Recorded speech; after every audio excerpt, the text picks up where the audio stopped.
बिस्मिल्लाहिर्रहमानिर्रहीम। मैं हूं डॉक्टर GM चौधरी और जनाब पाकिस्तान की सियासत पे आज बात करेंगे। पाकिस्तान की सियासत बहुत तेज़ी के साथ तब्दीलियां हो रही हैं। वो इसलिए कि पाकिस्तान की जो इलेक्टेड कौमी असम्बली है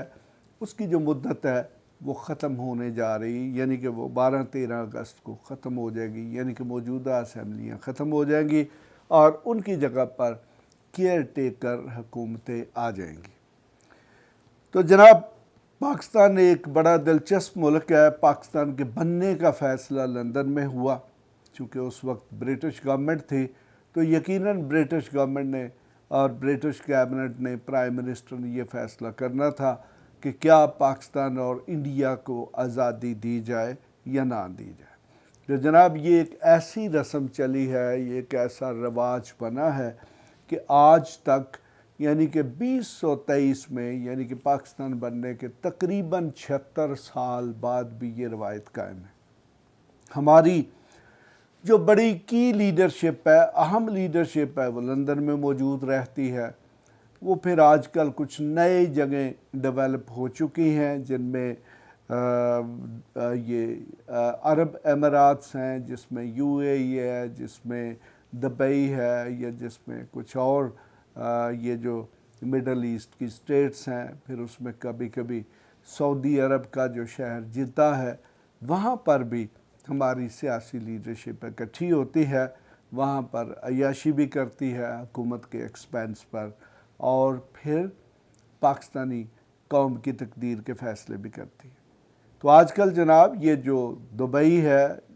ये जो मिडल ईस्ट की स्टेट्स हैं, उसमें पाकिस्तान की सारी क़यादत जो है वो मौजूद रही है, और वो पाकिस्तान में आने वाली जो निगरान हुकूमत है उसके लिए जोड़ तोड़ कर रही। तो जनाब पाकिस्तानी अवाम जो अपने आप को समझते हैं कि उन पर एक बहुत बड़ा आइनी हुक्मरानी है, वो एक आज़ाद कौम है, तो कम अज़ कम मैं तो इससे इत्तफ़ाक़ नहीं करता। अगर पाकिस्तानी एक आज़ाद कौम हो, पाकिस्तान में एक आइन हो, पाकिस्तान में एक आज़ाद अदलिया हो, पाकिस्तान में एक पावरफुल एग्जीक्यूटिव हो, तो फिर पाकिस्तानी कौम जो है उसकी किस्मत के फ़ैसले बाहर नहीं हो सकते। फिर पाकिस्तानी कौम के जो फ़ैसले हैं वो पाकिस्तानी अवाम को वोट के ज़रिए करना होते। तो लेकिन जनाब हमारे मुल्क में क्या हो रहा है कि हमारे मुल्क में ये हो रहा है कि जो तमाम फ़ैसले हैं वो हमारे लीडर्स, यानी कि वो अपने आप को इतना महफूज पाकिस्तान में नहीं समझते कि वो पाकिस्तान में बैठकर पाकिस्तान की तकदीर के फ़ैसले कर लें। तो फिर जनाब आप ख़ुद ही अंदाज़ा लगा लें कि पाकिस्तान कितना आज़ाद है, पाकिस्तान में कितनी आइन की हुकूमत है, कितना रूल ऑफ लॉ है, यानी कि कानून की बालादस्ती है, कितनी जो है यहाँ पर जो है वो डिस्क्रिमिनेशन नहीं है। तो जनाब इसी से आप पाकिस्तान की जो जमहूरियत है, पाकिस्तान की जो हुकूमत है, उसके तौर तरीके जो हैं उनका अंदाज़ा लगा सकते हैं। तो वो रियासत जिसके फ़ैसले बाहर बैठकर होने हैं, यकीनन उस रियासत का मुस्तकबिल क्या है वो फिर मैं समझता हूँ कि जो पाकिस्तान के असल अहले इक़्तिदार हैं, या जिनको समझा जाता है कि वो पाकिस्तान के मामलात चलाते हैं डायरेक्टली या इनडायरेक्टली, यानी कि बिल वास्ता या बिला वास्ता, तो मैं तो कम अज़ कम उन्हीं से ये रिक्वेस्ट कर सकता हूँ कि ये जो सियासत का ढोंग है इसको ख़त्म किया जाए। कम अज़ कम अगले 10-15 साल के लिए इस किस्म की सियासत जो इस वक्त पाकिस्तान में हो रही है इसको फौरी तौर पर ख़त्म कर दिया जाए, और पाकिस्तान में एक टेक्नोक्रेट्स की हुकूमत जो है वो बनाई जाए। और ये भी बड़ी एक खुश आइंद बात है कि जो मौजूदा सियासतदान हैं, जो मौजूदा असम्बली है, जो मौजूदा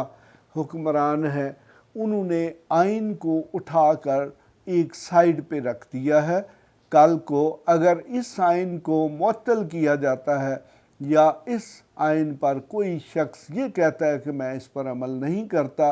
तो ना तो हमारी अदालतों के पास किसी किस्म का इखलाकी जवाज़ होगा, और ना ही जो हमारे सियासतदान हैं या हमारी जो ایگزیکٹو یعنی کہ انتظامیہ ہے، ان کے پاس یہ اخلاقی اور قانونی یا آئینی جواز موجود ہوگا کہ جی پاکستان میں آئین نہیں ہے۔ تو اس لیے اب میرے خیال میں یہ وقت آ چکا ہے کہ پاکستان کے فیصلے جو ہیں وہ پاکستان کے اندر کیے جائیں، اور ہر وہ شخص جو پاکستان سے باہر جس کے مفادات ہیں، جس کی جائیدادیں یا اور اس قسم کے وسائل جو ہے وہ باہر کے مالک میں ہیں، یا وہ ڈوئل نیشنل ہے یعنی کہ 2 ممالک کی شہریت رکھتا ہے، کہ جب بھی وہ اقتدار سے باہر ہو یا جو بھی وہ لوٹ مار کرے یا کمائے اس کو پاکستان سے باہر لے جائے، تو ایسے اشخاص سے جو حق حکمرانی ہے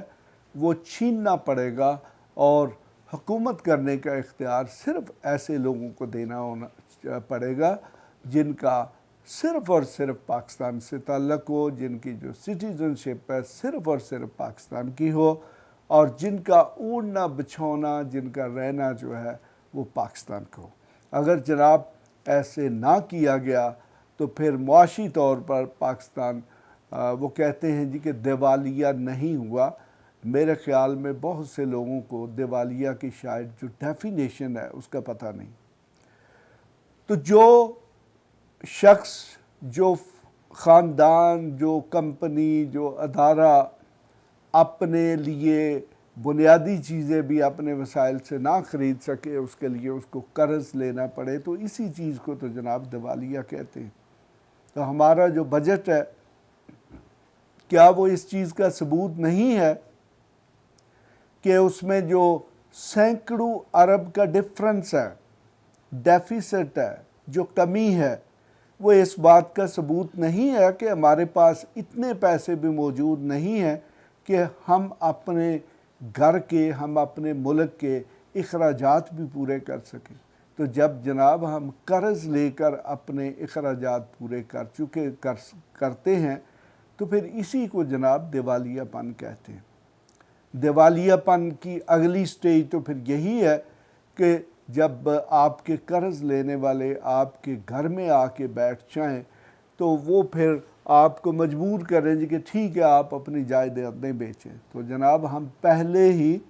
قرض دینے والوں کو اپنے ادارے گروی رکھ چکے ہیں، ہمارے ایئرپورٹس، ہماری جو پورٹس ہیں وہ ہم گروی رکھ چکے ہیں، ہماری سڑکیں جو ہے وہ انٹرنیشنل اداروں کو گروی رکھی جا چکی ہیں، ہماری عمارتیں جو ہے وہ انٹرنیشنل اداروں کے پاس گروی رکھی جا چکی ہیں۔ تو جناب اسی کو فائنانشل ڈیفالٹ کہتے ہیں۔ تو اس کا ذمہ دار کون ہے؟ اس کے وہ سب لوگ ذمہ دار ہیں جو جب حکومت میں ہوتے ہیں تو وہ پاکستان میں ہوتے ہیں، اور جب وہ حکومت سے باہر ہوتے ہیں تو وہ پھر ملک سے بھی باہر ہوتے ہیں، اور جو ان نے لوٹ مار کی ہوتی ہے، جو کرپشن کی ہوتی ہے، اس سے وہ انجوائے کرتے ہیں۔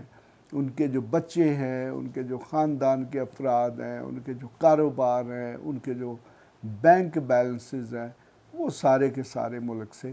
باہر ہوتے ہیں۔ تو جناب ایسی قیادت جو پاکستان کی قسمت کے فیصلے پاکستان سے باہر بیٹھ کر کرے، اگر جو ہمارے ملک میں کہا جاتا ہے جی کہ یہاں پہ کوئی اصل حکمران کوئی اور ہے،